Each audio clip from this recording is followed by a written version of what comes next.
अस्सलाम वालेकुम। आज हम लेक्चर नंबर 20 स्टार्ट करेंगे, जिसमें एक्सरसाइज 7.1 का क्वेश्चन नंबर बी करेंगे। क्वेश्चन नंबर 1 का बी पार्ट करेंगे। इसमें देखें, हमें ये एंगल दिया हुआ है 120 डिग्री और हमने फाइंड करना है एंगल डी और एंगल ई फाइंड करना है।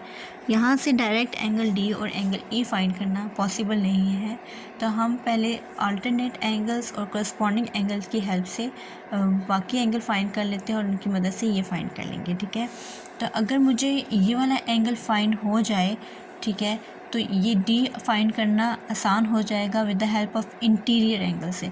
तो ये एंगल फाइंड करने के लिए मुझे ये अगर एंगल पता चल जाए, क्योंकि ये वाला एंगल और ये वाला एंगल एक दूसरे के करस्पॉन्डिंग एंगल हैं, जब ये फाइंड हो जाएगा तो ये वाला एंगल और ये वाला क्या होंगे, अल्टरनेट होंगे। तो इस एंगल को मैं कह देती हूँ ए कह देती हूँ और इस एंगल को कह देती हूँ बी कह देती हूँ। ठीक है, अब एंगल ए जो है वो किसके इक्वल होगा, 120 डिग्री के। ठीक है, ये क्यों इसके इक्वल होगा, क्योंकि ये दोनों एंगल्स क्या हैं, करस्पॉन्डिंग एंगल्स हैं। इसकी रीज़न क्या है कि ये करस्पॉन्डिंग एंगल्स हैं। ठीक है, एंगल्स कौन कौन से लाइन के पैरेलल लाइंस कौन सी है, C D parallel to E F. ठीक है, इसलिए अब ये जो एंगल ए मुझे फाइंड हुआ है, अगर आप चेक करें ये एंगल ए और एंगल बी ये बराबर होंगे, क्योंकि ये अल्टरनेट एंगल बन रहे हैं। ये ट्रांसवर्सल लाइन है, एंगल एक इधर बन रहा है और दूसरा ऑपोजिट साइड पे बन रहा है। तो angle A is equal to angle B. इसकी क्या रीज़न है कि अल्टरनेट एंगल्स हैं। ठीक है, कौन सी line, C D parallel to E F. तो एंगल बी किसके इक्वल हो जाएगा, एंगल ए कितना है, 120। अगर एंगल ए बी के इक्वल है तो एंगल बी कितना हो जाएगा, 120 के इक्वल। ठीक है, ये एंगल बी मैंने फाइंड कर लिया है, जो कि कितना है, 120। अब ये जो एंगल 120 आ गया है, तो अब ये भी इंटीरियर एंगल है, ये भी इंटीरियर एंगल है, तो सम ऑफ इंटीरियर एंगल्स कितना होता है, 180 के इक्वल। तो हम लिख सकते हैं angle B plus angle D is equal to 180। ठीक है, इंटीरियर एंगल्स कौन सी line, C D parallel to E F, इन दोनों के। ठीक है, इन दोनों की ये जो इंटीरियर एंगल्स हैं उनका सम जो है वो 180 के इक्वल होता है। अभी हमने देखा कि एंगल बी किसके इक्वल है, 120 के इक्वल है। तो 120 और एंगल डी ऐसे ही रहा और 180। ठीक है, अब एंगल डी फाइंड करना है, तो इसको यहाँ से हम इस साइड पे ले आएंगे। यहाँ पे प्लस हो रहा है तो इस साइड जाके माइनस हो जाएगा, तो एंगल डी आपके पास आ जाता है 60 के इक्वल। ठीक है, अब एंगल डी तो हमने फाइंड कर लिया, अब हमने फाइंड करना है एंगल ई। तो अगर आप देखें, ये वाला एंगल बी और ये वाला एंगल ए करस्पॉन्डिंग एंगल बन रहे हैं। ठीक है, करस्पॉन्डिंग एंगल बन रहे हैं ना, तो angle B is equal to angle E. तो एंगल ई क्या आ जाएगा, एंगल बी हमारे पास किसके इक्वल था, 120 के।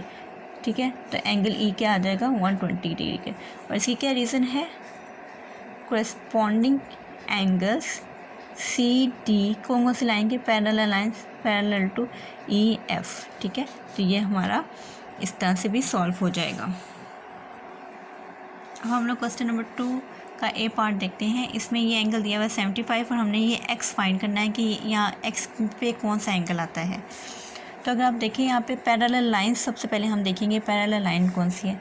एक तो पैरेलल लाइन है ना, ये ए बी। ठीक है, और दूसरी कौन सी है, ये सी जी।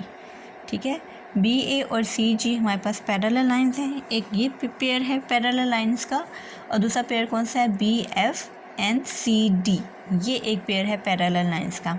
अब ये जो दो पैरेलल लाइंस हैं, ये जो ए बी और सी जी हैं, इनका ट्रांसवर्सल कौन सा बन रहा है, बी ई एफ। ठीक है, ये पैरेलल लाइन, अगर आप इसको डॉटेड लाइन से इसको ऐसे कर दें, ठीक है, तो इनका ट्रांसवर्सल कौन सा बन रहा है, बी ई एफ। ट्रांसवर्सल कौन सा क्या होता है, जो कट करता है पैरेलल लाइंस को। अब अगर ये जो पैरेलल लाइंस हैं सी डी और बी एफ, इसका ट्रांसवर्सल कौन सा बन रहा है, ये सी ई जी बन रहा है। ठीक है, तो दो पैरेलल लाइंस के पेयर हैं और ट्रांसवर्सल भी दो हैं, वो हमने देख लिए। अब अगर यहाँ पे एंगल 75 है तो मैं अगर ये वाला एंगल फाइंड कर लूँ तो फिर ये और ये एक दूसरे के कॉरस्पॉन्डिंग होंगे, तो यहाँ का एंगल और यहाँ के एंगल जो है वो एक दूसरे के कॉरस्पॉन्डिंग होंगे। तो मैं इसको ए कह देती हूँ अगर, तो angle A is equal to 75 degree. क्यों? क्योंकि ये कॉरस्पॉन्डिंग एंगल्स हैं, ये वाला और ये वाला एंगल्स क्या हैं, बराबर हैं।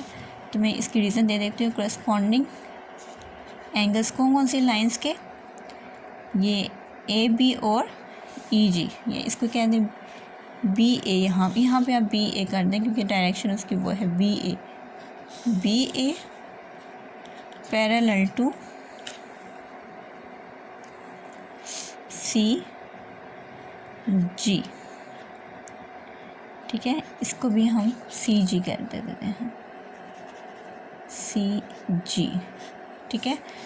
तो बी ए पैरेलल टू सी जी, ये कॉरस्पॉन्डिंग एंगल्स बन गए, इस वजह से एंगल ए 75 के इक्वल होगा। अब यहाँ पे तो एंगल आ गया 75। अब आप चेक करें ये वाला एंगल और ये वाला एंगल, ये भी कॉरस्पॉन्डिंग एंगल बन रहे हैं, तो एंगल एक्स किसके इक्वल होगा, एंगल ए के।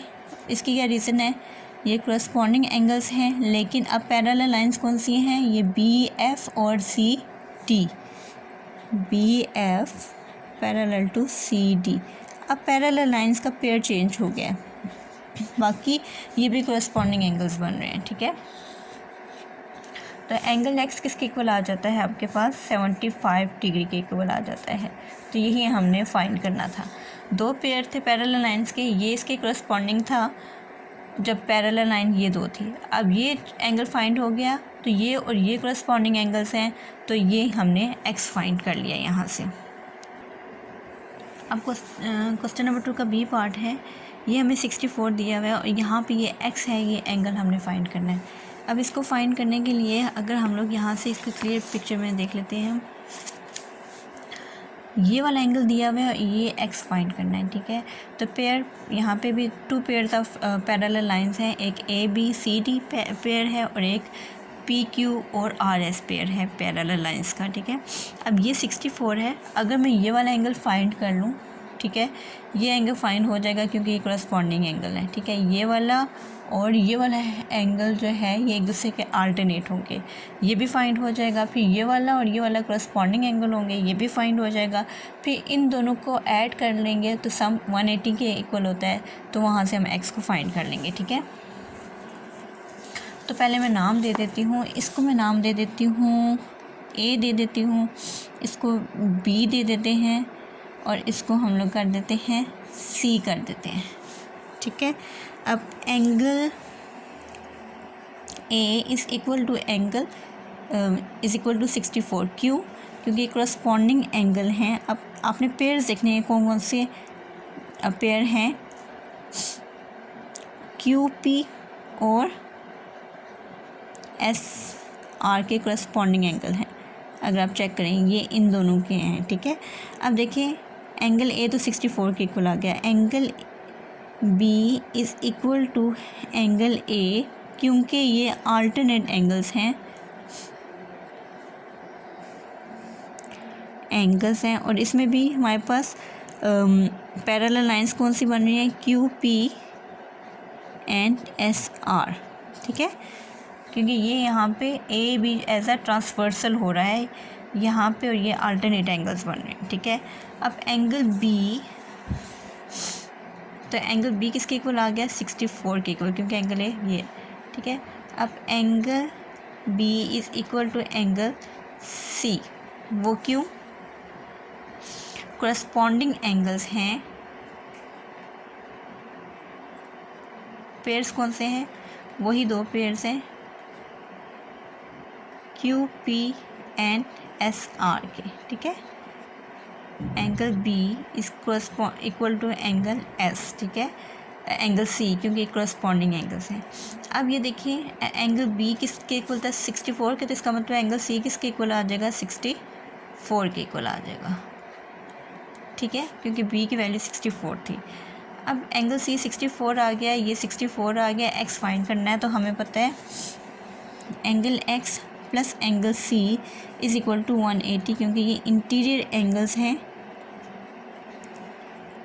कौन सी पेयर से line, A B to C D, यानी अगर आप यहाँ से चेक करें ये ए बी है, ये सी डी है, ये इन दोनों के इंटीरियर एंगल्स हैं। तो angle X is equal to ये 64 किया, ये 180, तो हमें एक्स फाइंड करना है।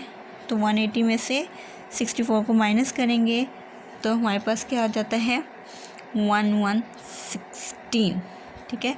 तो एंगल एक्स आपके पास आ जाता है 1116 डिग्री, ठीक है। सो यही हमने फाइंड करना था।